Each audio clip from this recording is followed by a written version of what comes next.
To an update now from the investigators into the apartment fire in Hong Kong, where more bodies have been discovered, bringing the death toll up to over 150 people.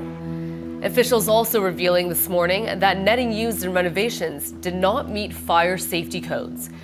13 people have been arrested for suspected manslaughter after the investigation indicated that substandard renovation materials were used, helping fuel the blaze. There are still many people unaccounted for, with Hong Kong police revealing that some bodies are so badly burned that they may not be able to be recovered. Investigators are continuing to search the buildings. 咁呢啲樣本入邊咧係有7個樣本，我哋發覺咧係並不合乎呢個嘅係阻燃嘅標準嘅。咁而我哋發覺咧係好多係隨手可以攞到嘅嗰啲嘅標本咧，嗰啲嘅標本係嗰個合格程度係比較大嘅。咁而一啲咧好難攞到嘅地方咧係唔合格嘅係嘅機率咧係大好多嘅。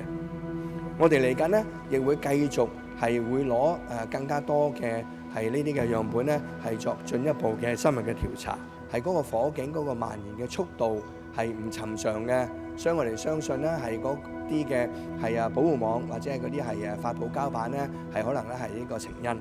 警方各個單位連日嚟不眠不休，到依家為止，我哋一共拘捕咗13人，包括12男1女，年齡介乎40至77歲，罪名係誤殺。